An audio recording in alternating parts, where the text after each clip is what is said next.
Hello, everyone, and welcome to Be Heard Talk, an award-winning talk show that adds a taste of trap music, Asada Shakur, and spice to unflavored news. Each Sunday, we discuss race, politics, and culture from an unapologetic Black millennial perspective, and we give you the opportunity to be heard.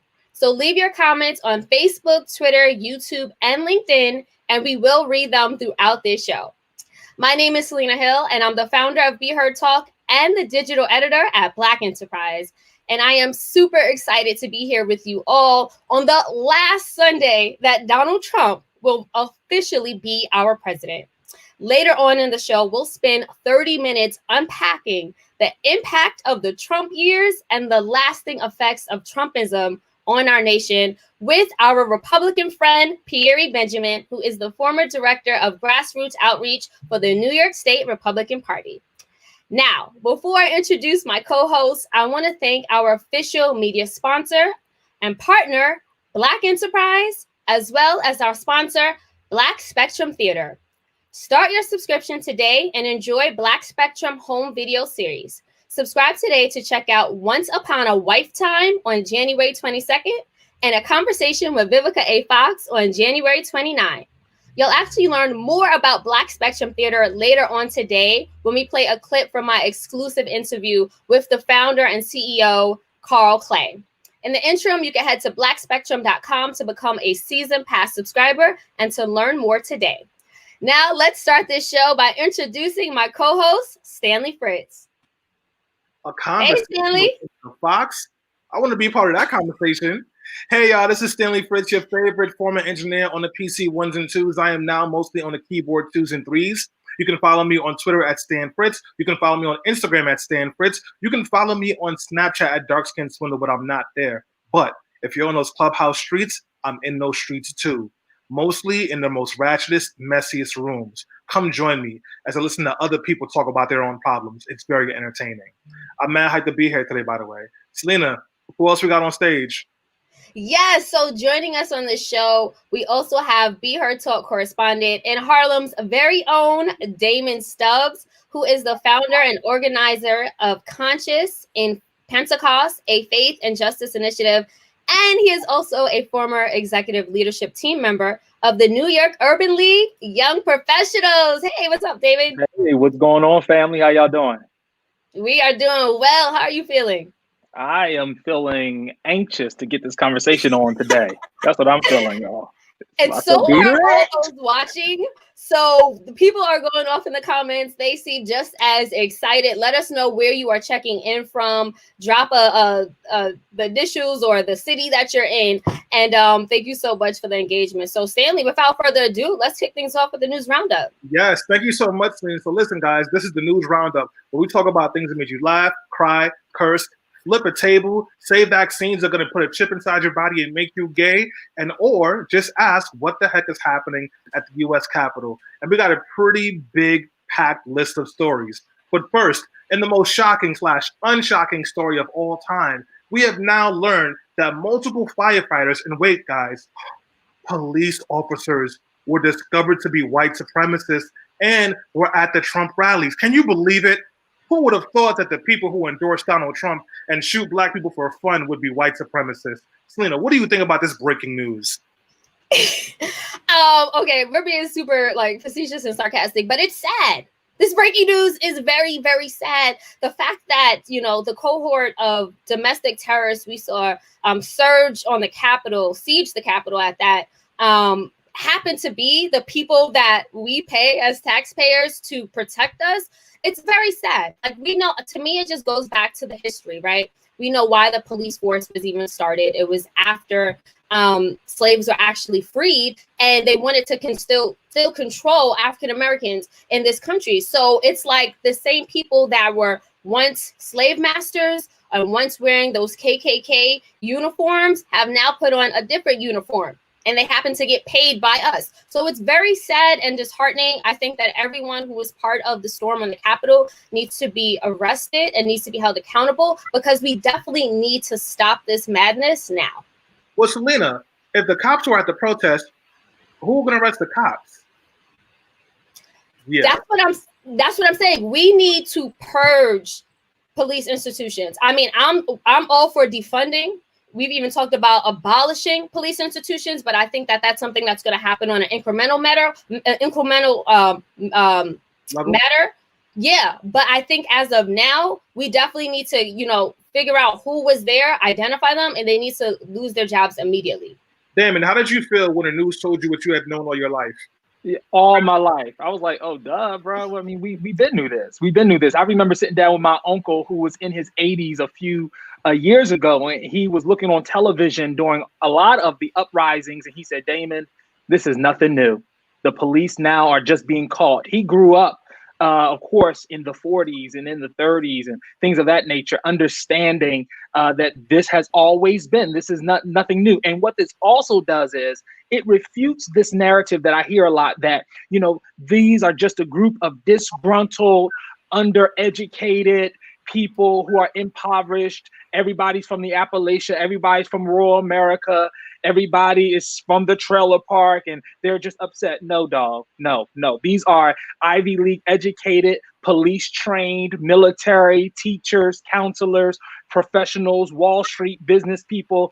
This is not a group of simply people who have an attitude about how the government treated them, who live somewhere on the backside of the Appalachian Mountains. I think that's what this shows. Well, you know, David, I think you're being racist by saying that white people live in the Appalachian Mountains. And the proof of that is nothing. But I want to highlight a couple of comments we're seeing in the chat.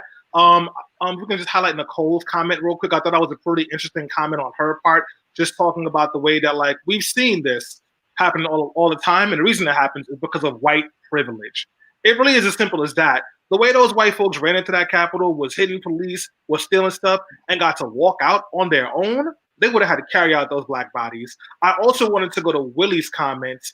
And in case you can't find it, because it's been a little bit ago, Willie said we have to find a way to stop paying them. Willie, I want to tell you something. That's called defunding the police. No, but in all actuality, I want to ask this question as a rhetorical one. You don't have to answer it, but if you're in the comments, we want to hear your thoughts. Is there a way that you can root out white supremacy from the police departments, or do you just have to get rid of the police? And we want to hear your comments. We want to see your comments, guys, so feel free to answer in the comments section. But next up, in a moment of levity and also a moment of mess, Andrew Yang, the Asian man who wrote an editorial telling Asian people to assimilate to white culture so that they wouldn't feel anti-Asian racism from white people, is now running for mayor of New York City. And on the first day of his campaign, they asked him why had he left New York City and moved to upstate New York during the height of the pandemic. And he said, how do you expect me to raise a family in a 2-bedroom apartment when we have virtual school and work at the same time? To read a quote that Anaya put up there, shout out to Anaya, we live in a 2-bedroom apartment in Manhattan. And so, like, can you imagine trying to have 2 kids in a virtual school in a 2-bedroom apartment and then trying to do work yourself? Yes, Andrew Yang, we can imagine that. All of us can imagine that. Shout out to all the moms who have had to do virtual schools with their kids, do virtual jobs, and also take care of the actual house. This is not anything new. But before I take you guys' comments on this, I also wanted to mention one more thing about Andrew Yang. So for those of you who don't live in New York City, let me tell you something. We are very passionate about our bodegas, and bodegas mean something very specific to us. Andrew Yang posted a video of him in what was clearly a Midtown market walking through and said it was a bodega. So we don't have enough time to share it with you guys now, but we will tweet it out on our account later on. It was not a bodega. If you can stretch your arms out and not touch anything, you're not in a bodega. If there's random guys hanging out next to the freezer, it's not a bodega. If there's no cat, it's not a bodega. So with all this Andrew Yang news, how are you guys feeling about Mr. Andrew Yang for mayor? Selena? Yeah, no, look, I liked Andrew Yang when he was on the presidential campaign, but I just feel like he continues to show us how disconnected he is to average New Yorkers, right? And if he wants to govern this city, we need a mayor who knows the difference between a Whole Foods Jr. and a bodega, right? We need someone who understands the grievances that we're all going through, because obviously we all live in tight spaces, right? It's New York City. We all live on top of each other. And I feel like the best people to solve these problems are those who are closest to the problem. So if you're so far disconnected that you can't even relate to me and my community, it's going to be hard for me to give you my vote. So I'm hoping that Andrew can definitely pick it up and do whatever he needs to do, because he's getting a lot of bad PR. Damon, are you in the Yang Gang? Nah, bruh. No Yang Gang here. There's a couple things about Andrew Yang. First of all, we know about the universal basic income thing he wants to do. We know that, I think you already said this, Stan, before, but in the city context, that would be very underwhelming. It wouldn't really be a lot, right?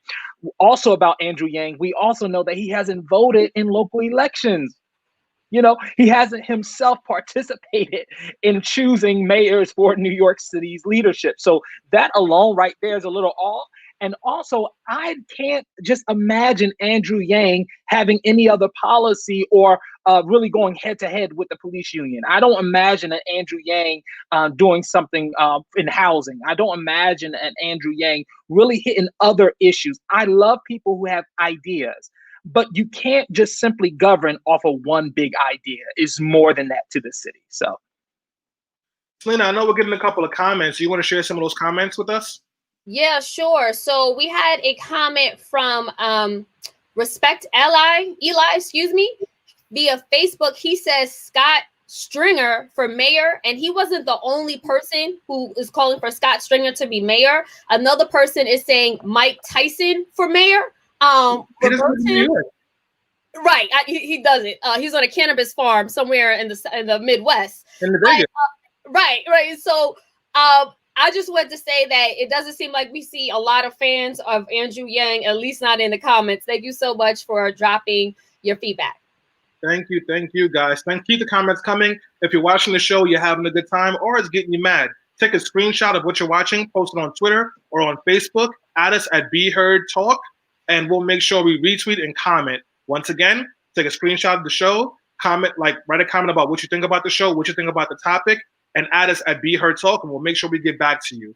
Let's keep the stories moving. So I think we all have seen the story now of the beautiful Black goddess queen who was assaulted by a white savage Trump supporter and defended herself. So if you have not seen the video, pretty much what happened was a white woman tried to punch a Black woman in the middle of a crowd. And anyone who has ever gotten into a fight in their dreams knows you can't fight in your dreams. Your punches are mad soft. That's what that white woman's punch was. The Black woman's punch, though, was not soft. And she definitely put hands and feet on her.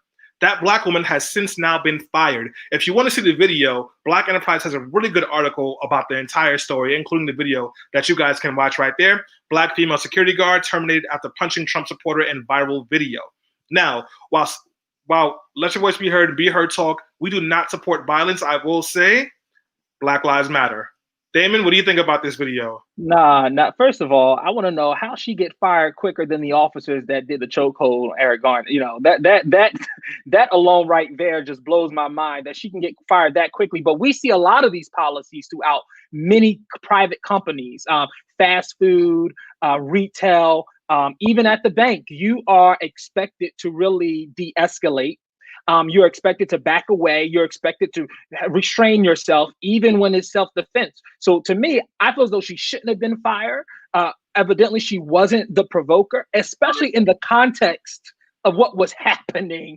For her to be fired, to me, is absolutely crazy. But I also think it's crazy that we expect security guards to show more restraint than people who graduate from the police academy. Selena, what do you think about the video?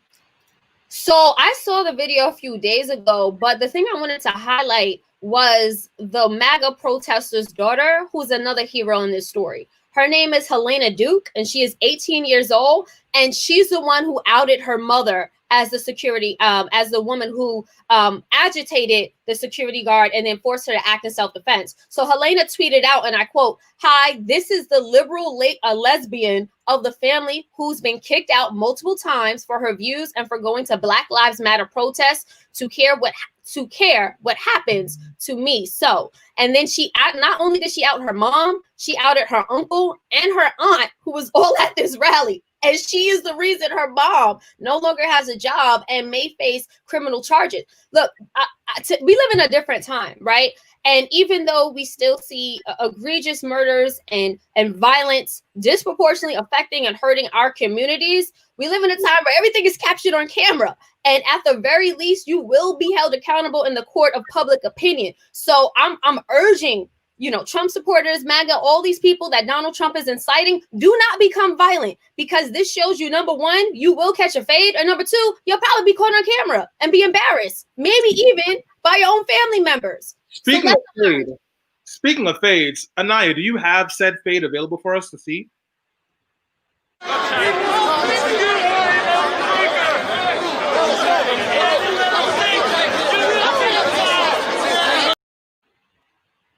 And there we go. You see that? There's one thing about Black folks. Our hands always work. Now, listen, we do not support violence in any form.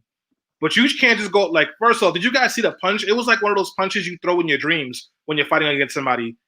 That weak left arm? Damon, you are a man of God. What are your reactions seeing that strong right hook?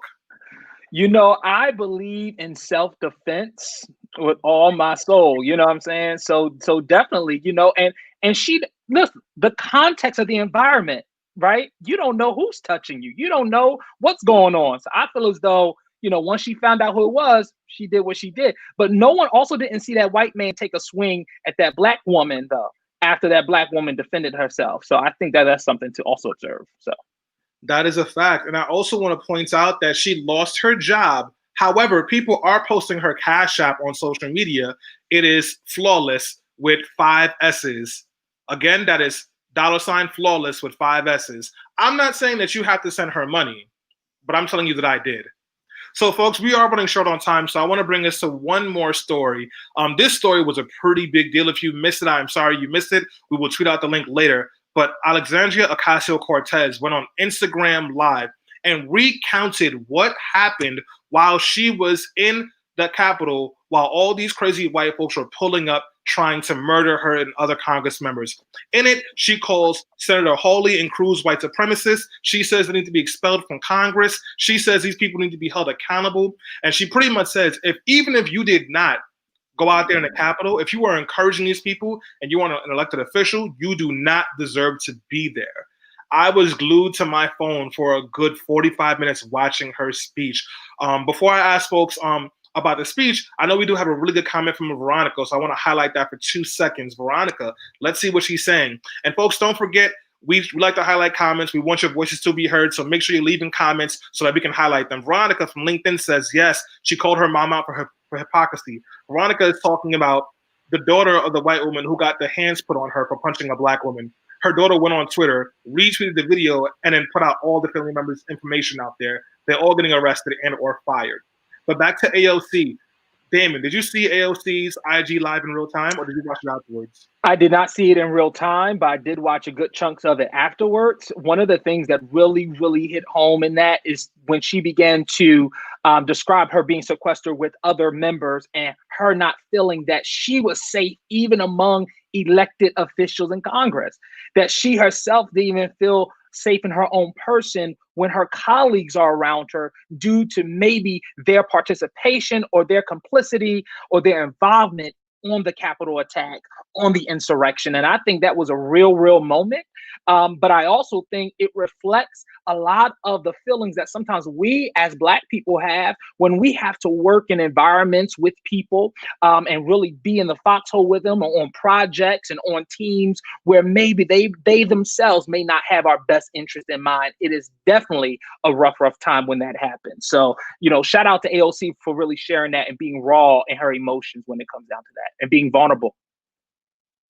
Thank you, Damon. Selena, you, like me, are a big AOC supporter. What did you think about that video? Yeah, okay, so first of all, I didn't see it in real time. I read accounts, but this is typical AOC, right? This is why, people like me absolutely love her. Not only does she hold the left, Democrats accountable in Congress, but she is a truth, she's a truth teller. She's never one to bite her tongue, and she gave a real account about the terrorism that she was subjected to by Trump supporters and the fact that he incited a riot. So I was very happy that she decided to go on IG Live and just give a real account. It seems like many people in our comments are also happy. I know Sharon Scotton from Facebook said, yay for AOC. That account was priceless. Thanks so much. Yeah, I agree. It was definitely priceless. This is why we need not only people of color, not only women of color, but young people in Congress, right, who will utilize social media tools to get the word out and don't always relying on traditional means to communicate. But we live in a new world, and I've been so proud of AOC. I cannot wait until she makes age so she can run for president. Yeah, I mean, I'm a big supporter of AOC. I don't know if I want her to run for president, but right. So, guys, we do have to wrap up the news roundup. I want to highlight a comment coming from Dr. Marcus Robinson to kind of close this out with, because I think it's very important. On that, actually, not that one. Where he says, white supremacy is real and pervasive in every aspect of American life. This thing is bigger than white supremacist behavior. It's also about organization and institutional behavior. Dr. Marcus Robinson is 100% right. He's coming in from LinkedIn. Dr. Marcus Robinson, thank you so much for putting in that information. Listen, folks, white supremacy is a national public health crisis. And yeah, it's fun to make fun of these white folks who don't wash their legs and think that they're going to go overthrow the U.S. government. But it starts at the Capitol. Well, you know where they were before they got to the Capitol? They were in East D.C. messing with black folks. You know who had to suffer the consequences of that curfew, that 6 p.m. curfew in D.C.? Black folks. White outrage usually ends up being violent on black people. So we have to stay vigilant, and we have to be committing to dismantling white supremacy at every chance we get. So with that being said, folks, I'm going to close out the news roundup and pass it on to Selena to get us on to the main event, that Trump talk. Thank you so much for that, Stanley. So we're in the final days of a White House administration that was defined by chaos, division, shakeups, shakedowns, and a global pandemic that has killed nearly 400,000 Americans. Now, Donald Trump launched his political career with a presidential campaign that criminalized immigrants that were largely from Muslim majority and what he defined as S-hole countries, as well as dog whistles that appealed to white nationalists. Then, once he was elected, he continued to sow more division and lies into the country, marking and making the last 4 years feel like a dark, never-ending saga of petty insults at world leaders, judges, and even members of his own cabinet, nepotism, dehumanizing journalists, and shameless solicitation of foreign actors to meddle in U.S. elections. However, it feels as though the last 2 months have been arguably the most turbulent time of the Trump era. The false claims, conspiracy theories, chaos, firings, staff shakeups, controversial pardons, and defeats in Congress and the courts, followed by his refusal to concede the 2020 presidential race, and his role in inciting an insurrection led by white domestic terrorists at the U.S. Capitol, perfectly encapsulates the entire Trump presidency.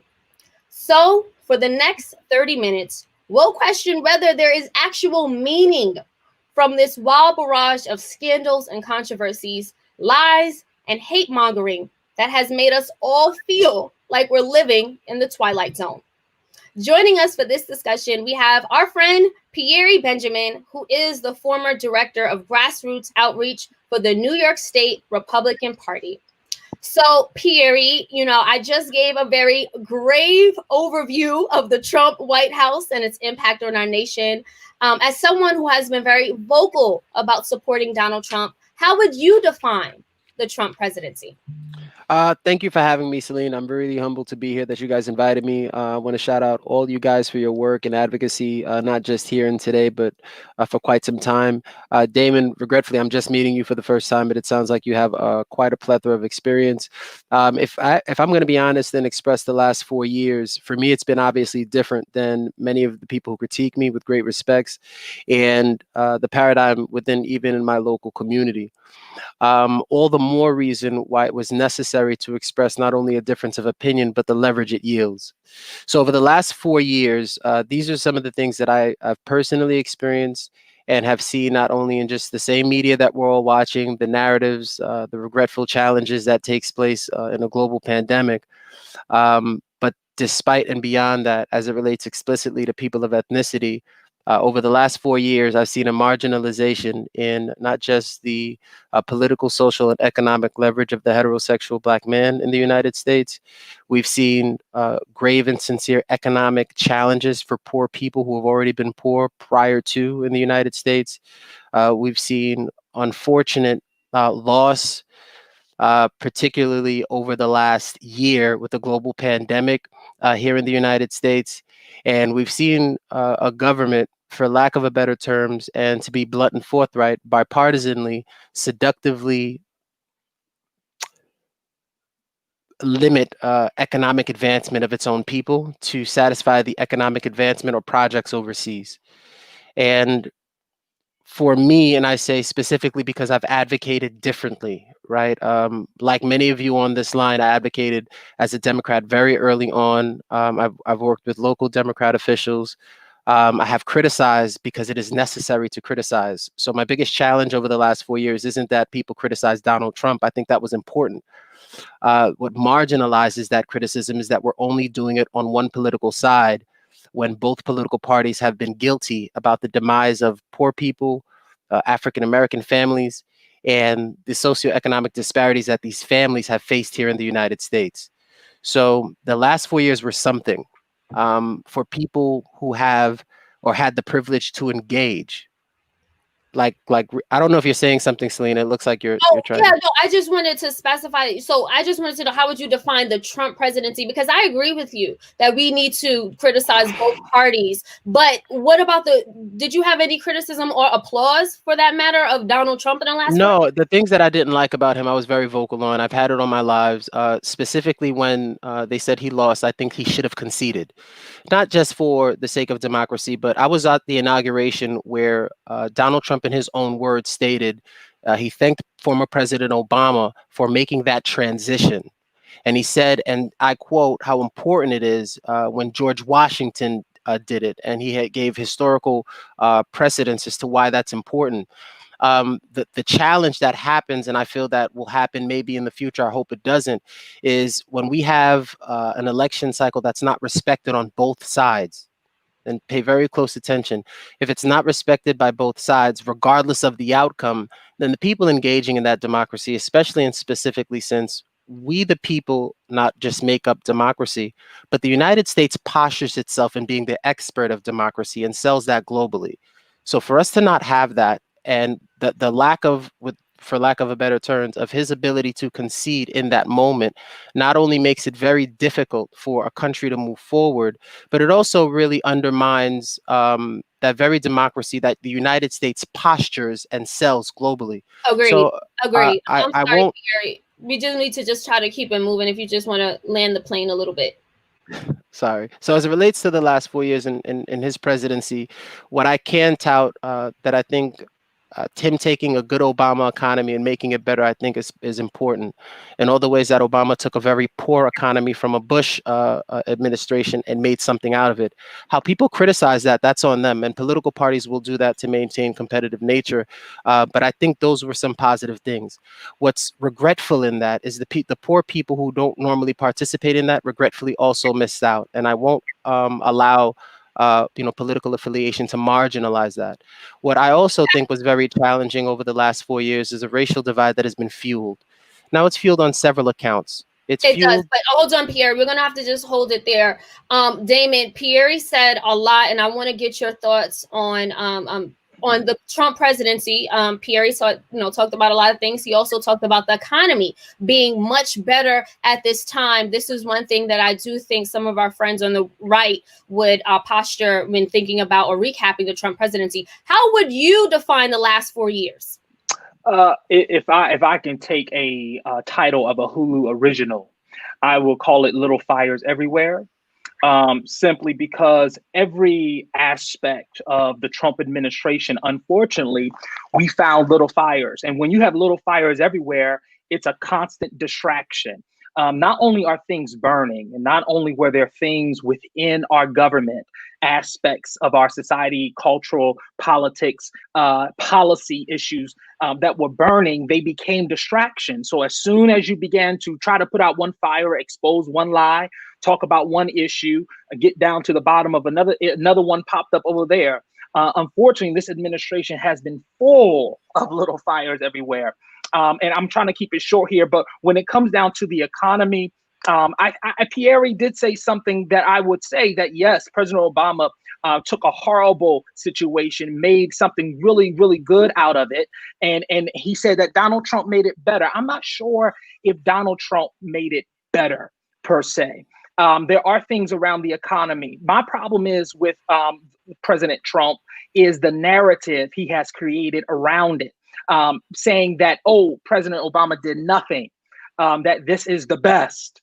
I think Pierry was a little more honest in his assessment than what the 45th president of the United States has been. For an example, when we look at Black unemployment, we see it being a high of almost 17% during the Obama years back in 2010.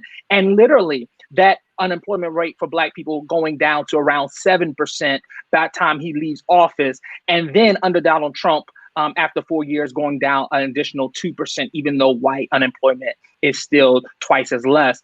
That's not making it better per se. I think there was definitely a wave, and we can talk about other issues. We can talk about trade and the impact there on the economy. We can talk about the mishandling of COVID on the economy. There is an economic myth. We can talk about the tax cuts that Donald Trump. Can I just get a piece of this? That's what I would say. I think Damond, you tackled a lot, and you hit a lot of nails on the head. Where I would offer a different form of opinion is to a family who was unemployed once upon a time to now have income coming in. It cannot be marginalized, specifically in the communities that we live in.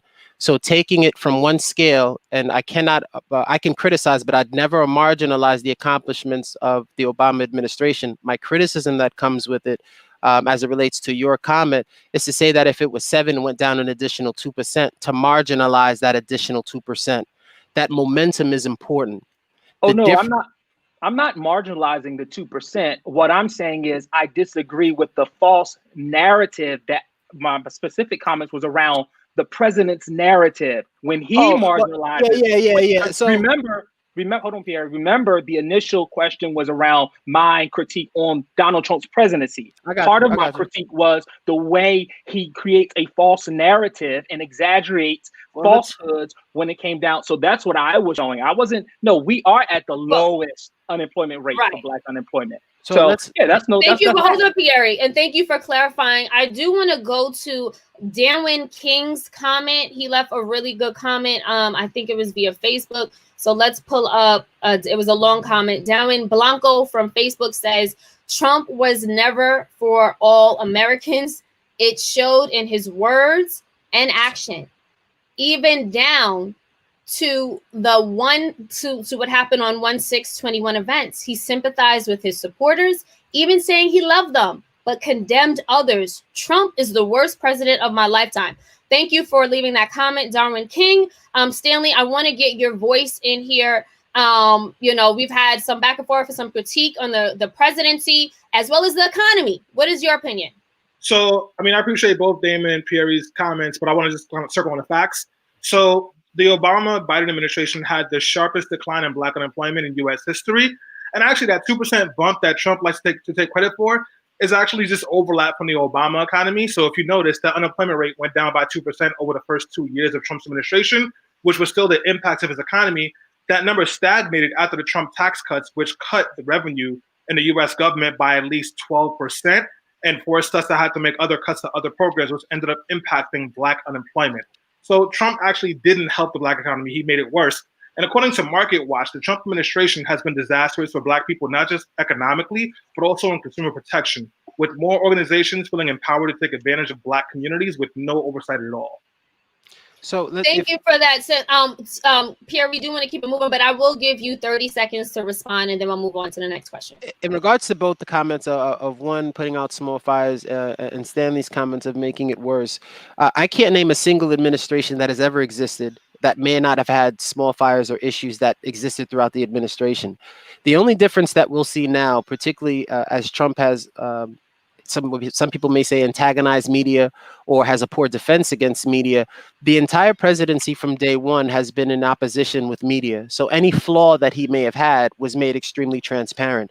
That's the vast difference that we've seen in his administration versus many others. Whereas the posturing of propaganda can allow for people's perceptions to be engaged, whether it's good or bad, but it will yield that result. And touting, every single negative thing he's done, let's be honest, it's very different. It's not like any other president. He's never spoken like a president does. And for many people, with great respects, that's why he was there. And for many people now, that's why he's not. And that's okay. Well, hold on, Stanley, because thank you for that, Pierre. We do want to just keep it moving. And Damon, that kind of leads to the next question, which is, out of all the things that Donald Trump has said and done, what policy, action, or rhetoric has had the greatest impact on you? And when Pierry was saying all presidents are subjected to criticism and have had small fires, it almost sounded like Donald Trump's presidency was almost the same as if everybody wasn't as bad as everybody else's, I guess, if you look at it from that perspective. But Damon, what's your take on that? Yeah, I definitely disagree with that narrative that, this presidency is just on scale and on skew with everyone else's. It's just that I didn't say you said it. Okay. I said I disagree with an overall narrative. Okay. And that's for something that but what I will get to my answer is that one of the biggest failures or actions or inactions, I will say inactions, that really impacted my life. And there's so many, but I would have to talk about the inaction and the incompetence around COVID-19 and the overall disregard for public health.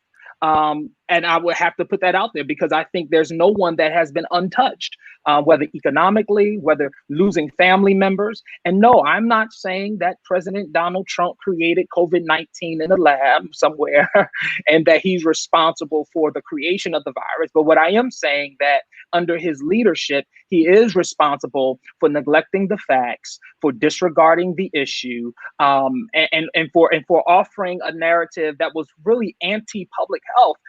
That we see later on as he round up supporters to be free per se, but it is his incompetence and around COVID-19 and the disregard for public health. Damon, I couldn't agree more. Hold on, Pierre, let me finish. I think we all can agree that our quality of life has been lessened by those actions. So, Damon, I couldn't agree more. And I want to just hold on, Pierre, hold on, because I want to highlight Marcia Bell's comment. Marcia says via LinkedIn, Trump created apprenticeship programs that minorities aren't taking advantage of. These lead to high-paying jobs, but we hate him too much to accept his help. Stanley, I want to, with that being said, I want to get your thoughts and comments on not only that, but, you can answer the question too. Has Donald Trump done anything positive or negative that has impacted you the most? He's lost the election. That's a positive thing. I just want to respond very quickly to Marcia Bell. No, he did not. That was created under the Obama administration and the Trump administration. One of the first things they did was cut funding for programs that stimulated the economy or supported Black businesses. So that wasn't a Trump thing. It's not about hating Trump. I didn't tear up my $1,200 stimulus check because it had Trump's name on it. I cashed it. I don't think folks are refusing services because of Trump. I will say that Trump has not been a good president at all. I would argue he's probably the worst we've ever had. I just want to point out one more thing that's directly impacted me. Trump's crusade against undocumented people. Now, while most people think that the folks who have suffered the most under the Trump administration, as per immigration, have been Mexican people and people from South America, and they have suffered a lot. But the fact is, actually, the people who have suffered the most are Black immigrants, particularly Haitians. Right now, Haitians make up 44% of the people currently detained by ICE. Haitians are 87% of Haitians who apply for asylum will be rejected. It's the second highest, second to Mexico only. Haitians also experience higher bail numbers when they're trying to get bailed out from prison after being criminalized by this Republican Trump administration. So as a Haitian man who cares deeply about Haitian people, I have felt this in a very visceral way with family members, with friends, with people in the Haitian community. I can't wait for him to get out of here. They've also tried to cancel temporary protected status for Haitians who are coming to the country because A, Haiti is currently a war zone, and B, because there's still Haitians suffering from the earthquake that happened in 2010.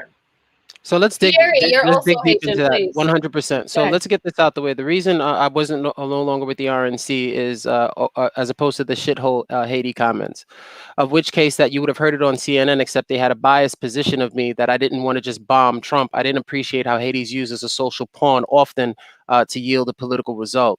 If we're being honest, and specifically, Stanley, you recall you worked for Matthew Eugene in Brooklyn. I was also in that same building on the 3rd floor. Matthew Eugene was on the 1st floor, where you personally worked with TPS, or the Temporary Protective Status of Haitians Impacted by the Earthquake, of which, and still, billions of dollars are misallocated by way of the Clinton Foundation. As a result, they were offered a temporary protective status that didn't give them any rights to citizenship, that only allowed them the ability to work in the United States for those specifically who couldn't provide documents immediately for the homes that they lost in Haiti. So I not just love Haiti, I'm in Haiti very frequently. I go several times a year. I work with an orphanage in Haiti. And the reason that many Haitians are on that list, and it's very skewed and it skews the paradigm, is because they were offered a temporary status under Obama. If it was sincere, it should have led to a real path of citizenship. All the while many resources in Haiti are owned by Clinton families, all the while many of these homes that were supposed to be built from billions of dollars that was rendered to the Clinton Foundation and other organizations were misused. I could understand misusing of a million or even 100 million, but you can't make $1 billion+ go away, and it relates to Haitian currency, particularly within an election cycle.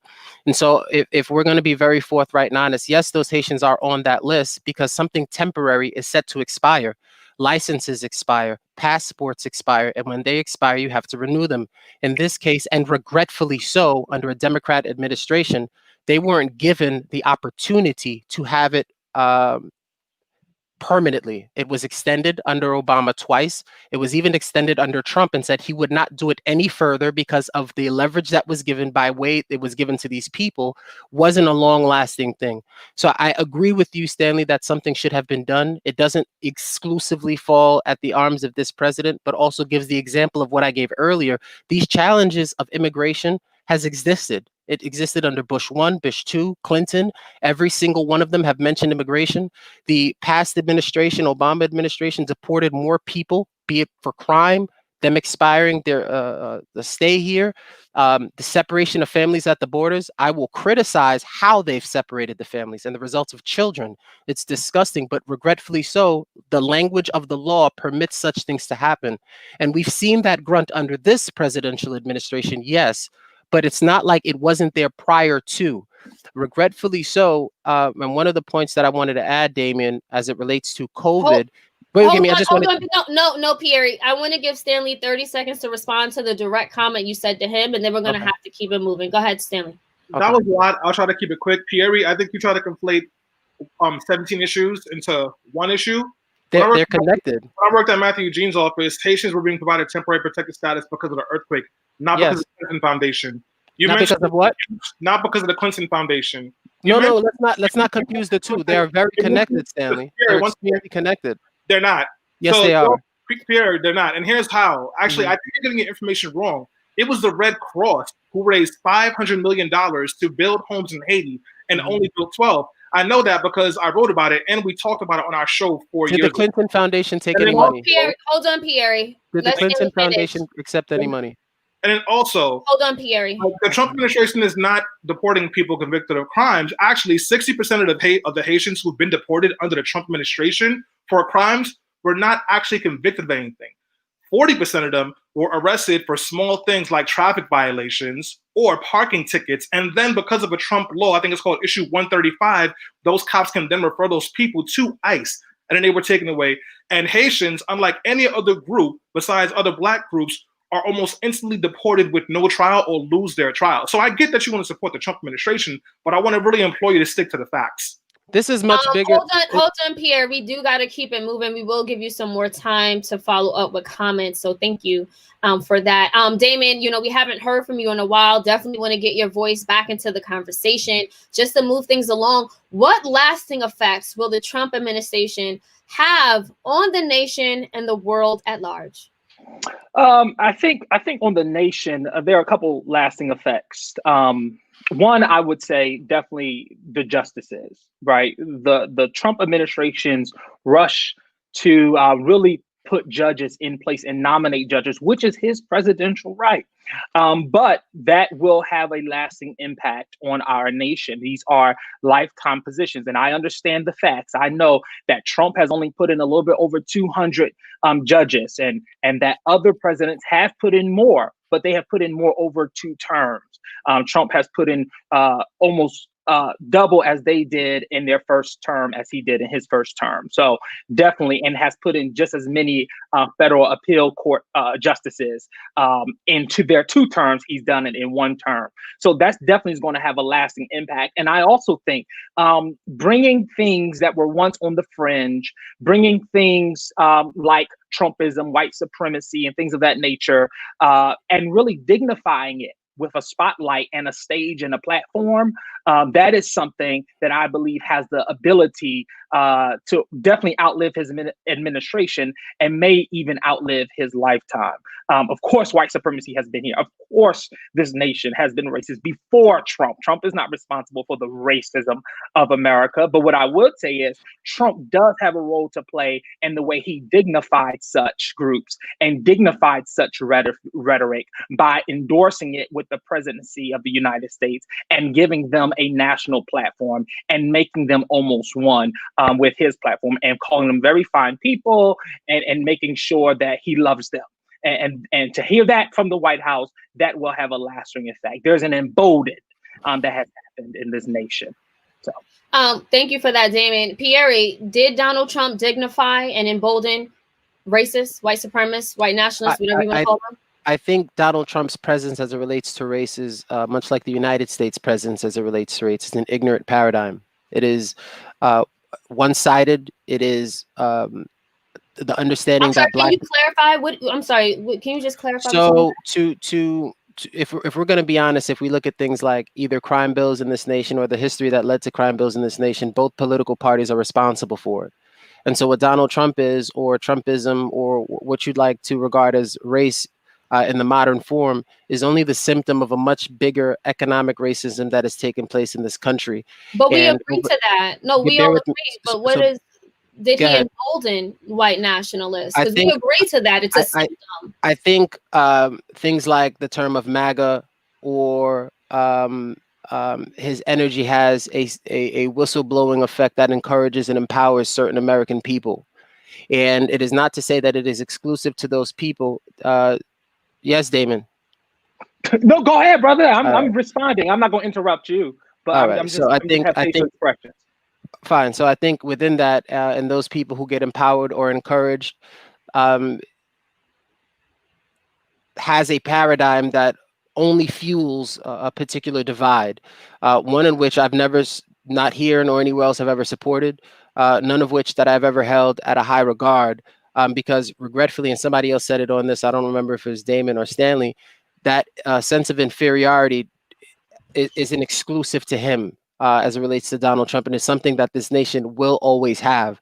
Where we fall, be it black, white, or otherwise, within that mix is realistically something that is up to its individual per individual basis. And I'm not certain if an entire overlap of a country or a president can change that. If we're going to be honest, a good example of what I've just said is you have Ice Cube makes an offer or presents an idea to both political parties. He's ostracized from one, blamed for another, and has still, after the election, met the initial group that told him we'll look into it after the election.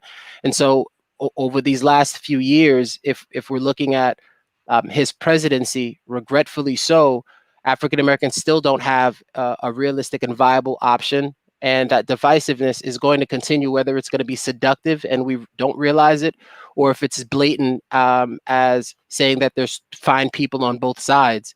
If we're not going to be, with great respects, having the same Trump energy with this administration, which we don't, Biden met with black activists only right after the election. They were treated like children with a substitute teacher. So thank you for that, Pierre. I do think we're diverting a little bit from the question. I know, Damon, 15 seconds to respond, then we'll go to Stanley. I would just say the question was simple and clear.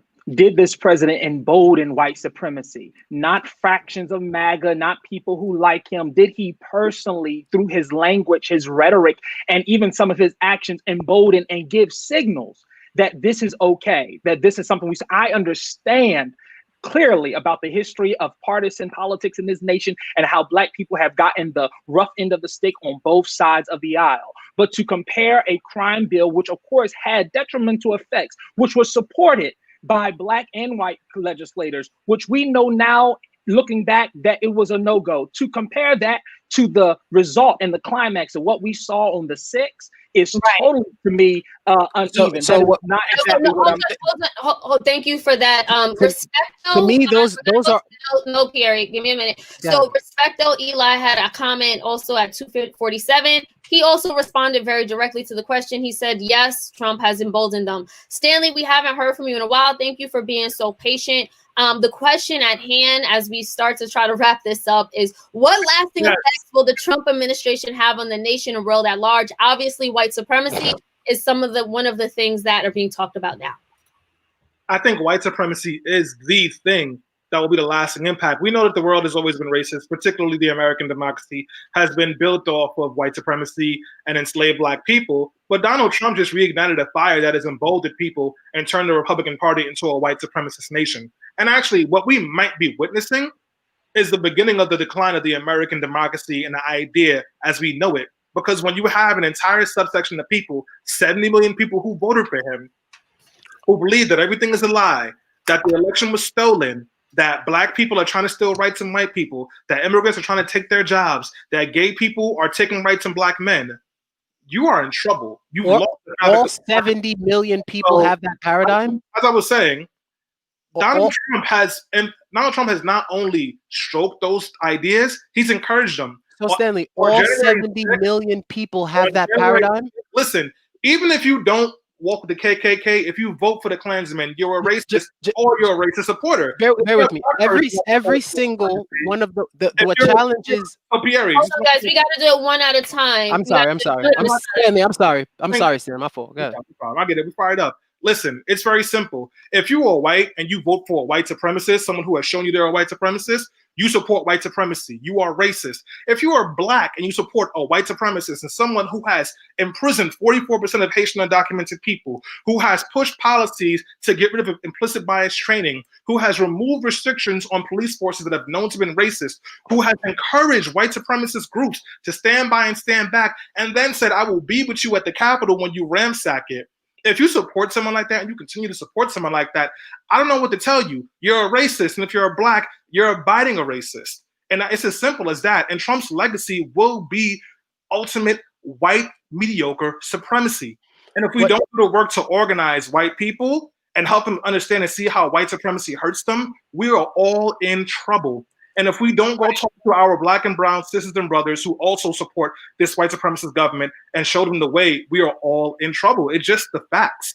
The numbers bear out that Trump has said one thing, but he's been a failure and he's hurt the country and he's hurt race relations in this country in major ways. There's no way you can romanticize it. I'm not here to romanticize. I'm not here to romanticize or marginalize. What handicaps the argument that you're making is if it's happening now, it has never happened before. And I'm not making excuses for one and not blaming the other. What really hurts me in terms of our understanding of advocacy is we're having two separate languages. One where race, especially in its modern form right now, is a lot more than the incidents that we're looking at. It is an explicit and direct symptom of far greater issues that are happening in front of our eyes, except we're so focused and fixed at the immediate image and at the immediate picture. Stanley, if all the things that you're saying holds precedence, it holds precedence on both sides of the aisle. And using one and not both, or saying one is and the other isn't, or as it relates to him and white supremacy, in my paradigm of him and the other 70 million people that may engage in this democracy to agree or not agree with what you're saying, the numbers simply don't add up to that. The numbers of those 70 million, and I'm glad you mentioned them, who brought out more people than any other election in the world. Obviously, people are engaged and passionate about different things. If we count what happened on the 6th, this has always happened in one form or the other in this nation. And whether people are upset, Whether people are, yes, it has. That's and not whether true. hold on. Not Hold on. true, It may Pierre. not have been explicit. Bear with me. It may not be in modern times explicit as storming a Capitol, but there's no difference than people who are upset because they're not getting their voices across, who takes to the streets. What I'm telling you is these are all results of much greater things, and why we're not getting to where we need to be, regardless of who's president or not, because there's some social groups who don't care who the president is. They're going to use both either way. There's some ethnic groups. Thank you, Pierry. We do want to give Stanley 15 seconds to respond before we wrap. Pierre, you're actually right. This has happened before. The last time it happened was during Reconstruction, when the racist white men stormed the Capitol in their states because of the Reconstruction laws. And that's how we got the Black Codes. And that's how we got pretty much the creation of the prison industrial complex. So you're right about that part right there. And what we're seeing is a repetition of that. The second piece of that, just to help to build some context to what I'm saying, white supremacy is a public health crisis. We all suffer from white supremacy. In white people, it shows up in every single white person, whether implicit, explicit, or internal, being racist. That doesn't mean that every single white person is bad, but it does mean that every single white person has racist ideas about Black people because of the way society is built. It means that Black and brown people can be anti-Black. And we have to do the work to help decolonize those pieces. Donald Trump, instead of trying to decolonize people's minds around that, has stoked it and even encouraged white people to become more comfortable in that white supremacy. So when I say 70 million people who voted for Trump either are racist or support white supremacy, what I'm saying is 70 million people who voted for Trump either are racist or support white supremacy because of the culture and the disease of white supremacy. It's as simple as that. Thank you, Stanley. We do have a comment from Evan via Facebook that we want to pull. Nobody is arguing that racism doesn't exist under the surface, but his rhetoric pushes the surface higher by emboldening more actors. They now feel that they have someone who will co-sign their actions publicly in the White House. Thank you for that, Evan. Damon, we do have to wrap up our final thoughts on this conversation. What are your final thoughts, and what lessons have we learned from the Trump era that we can apply moving forward? I encourage everyone who listened to this conversation to, of course, fact check us, fact check what we've said, go and do your own research. I think that is very important. I think what is also dangerous, as part of my final comments, is we understand that both parties are off the chain at times. We understand what history teaches us, but we also understand there is a difference, and it is a false narrative to talk about as if that they're just same, just different. You know, they just look different, but they're the same. No, they are not the same. Our choices this election weren't the same. There were very clear differences. And if I can give some advice to the Joe Biden and Harris and Kamala Harris administration, there's a quote from Color Purple where Miss Sophia tells Silly, says, you know, you better bash Mr. Head in and worry about heaven later. Pretty much what I'm saying is that Joe Biden is about to enter into a climate where everyone is saying, oh, come on, we can get along or whatnot. I get you want to get along and everything, but he also has to be aware that this is not the same Republican Party. This Republican Party has evolved. This Republican Party is not principled. I respect Republicans, but this party now is not principled. And so while you have the majority, you better get to work and get what you need done for the betterment of our nation, okay? And worry about the heaven of politics later. Thank you, Damon. Pierry, final thoughts? I want to thank everybody for having this. Contrary that my views aren't the same. As it relates to Damon's last comment, Obama also entered office with a lot of leverage, many of which people criticize are misused. What I would hope to happen over the next 4 or maybe 8 years under a Biden administration is a leveraging act for people who look like me, even if they don't agree with me, is to leverage, force, and advocate no differently than LGBTQ has had to be able to get the things that they need in all the ways that they average for a lot more than their sexual presence and human rights is the same way that African Americans have to leverage ourselves far beyond race. And it must be in such an accord where economically, socially, we're putting ourselves at the forefront and using our local level leaders in most parts are all Democrats who look like us to take this to the next pedestal and advocate for us at a much higher executive level, particularly since Biden's now in office. Stanley, final thoughts. What sense can we make of the last 4 years, and how can we apply those lessons to the next 4 years?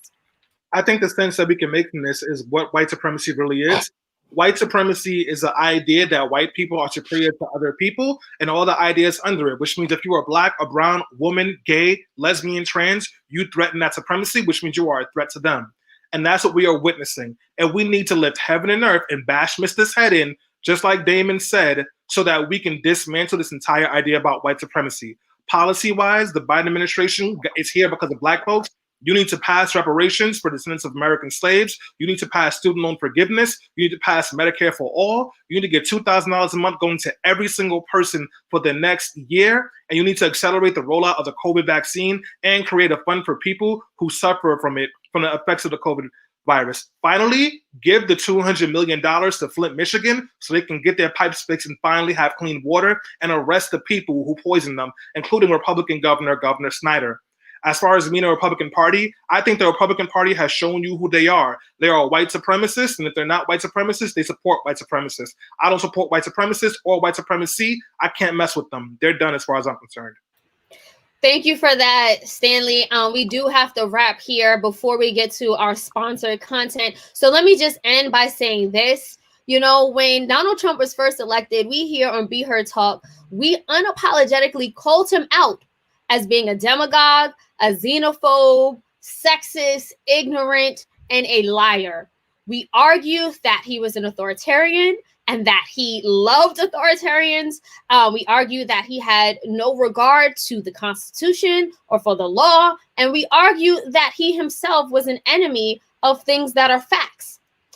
In retrospect, as we look back 4 years later, not only were we right, but it was almost like an understatement. And as a result, we have 400,000 less Americans in our country. Not because he caused the pandemic, but his lies exasperated it. That being said, we knew who Donald Trump was before he was elected. Even before that, we knew who he was. He showed his colors. But it was not until his election that a lot of us got to see in real time what racism looks like, what white supremacy looks like, and what that support, that blind support for someone who has not helped us in meaningful ways, in ways that we could, that would actually help our communities, that would actually keep us alive in a pandemic. It actually shows that for those people to continue to support him, those 70 million people that continue to support him, it shows me that we still have a lot of work to do. Moving forward, just like Stanley said, and just like Damond said, we have to hold the Biden administration accountable. We're also very unapologetic about criticizing the Democratic Party. And now is the time where we need to come together, organize and mobilize, and make sure that these next few years will benefit, impact, and help our communities, especially us as people of color, as Black people and Black women who even because we got Joe Biden elected in the first place. So make sure that we stay very vigilant in holding them accountable. That being said, we do have to wrap up, but before we go, we do have a word from Mr. Carl Clay. He is our sponsor. He is the CEO and founder of Black Spectrum Theater. I actually had a chance to interview him one-on-one in an exclusive. We want to play you a clip, and we want to encourage everyone to actually watch the full interview on our Facebook or Twitter page, or our Instagram page. So you can head there now. Thank you. And it's an honor to have you. You have quite an impressive portfolio and body of work over the last few decades. So I actually wanted to start there. If you can tell us about when and why you founded Black Spectrum Theater. Well, I founded Black Spectrum Theater. It was I'm not going to say it was simple, but the impetus to begin it was very simple. It was visceral in the sense that, I was watching what was going on in the late 60s in the streets in Alabama and Mississippi. And like many others, I had an emotional response to it. Having done a lot of reading about my people's history and my family's history and so forth, it was like, well, what can I do? And I realized that the tools that I had in my hand, as Adam Clayton Powell always says, look what's in your hands. Even though I wasn't quoting him back then, in retrospect, that's exactly what I did. It was look what's in your hand. And what I had was is a real thirst for the creative arts. And but at that time, I realized that maybe you could marry those two, that interest in understanding what was going on and using that as a tool to make change in the community and educate people and communicate to people. So, Mr. Clay, you're actually a staple in South Jamaica, Queens.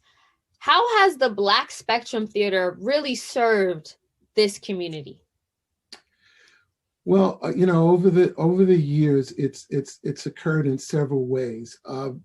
When we first started out, it was, basically the work and putting together our ideas. One of our first productions, the first production we ever did was called actually Niggers. And the reason why we wrote that play, we wanted to trace that word all the way back to its origin in the 16th century and follow it up to today. A lot of people didn't like us with that name at the beginning. So we kind of changed that, but the group broke up and we came back and did a play called Black Love. And Black Love was something different in the early 70s because it didn't talk about,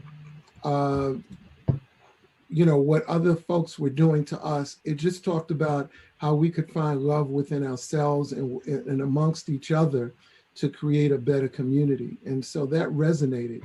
And since then, over the years, our goal has been to create works that are pertinent, they have a pertinent significance to our community. We've grown and I think become a staple. You can say our organization become a staple in the community because we've tried to be there for the different phases that our community has gone through, whether it was, police brutality, whether it was health issues, whether it was employment issues, whether it was educational issues, and all of our productions have lent itself in some way, besides also providing quality entertainment. But, when you put those two things together, it becomes edutainment, and I think that's really it. I mean, we had the opportunity to move the theater into Manhattan. We had the opportunity to move it up on Jamaica Avenue, and we've always balked at that a bit because we just felt that if we can stay within the community and represent that energy around us, that the community will support us for years to come. And I think that some of that has it's proven itself over the years. Thank you again to Mr. Carl Clay for that exclusive interview. Again, check it out on Be Her Talks Facebook page, our Instagram page. It will be up on Twitter and YouTube as well. That being said, also check out Black Spectrum Theater at www.blackspectrum.com. And on that note, that concludes this episode of Be Her Talk. Thank you guys so much for the great engagement and the commentary. We appreciate all the comments we received. Of course, we could not read all of them, but we did see them. And we will see you again next Sunday. Take care, guys.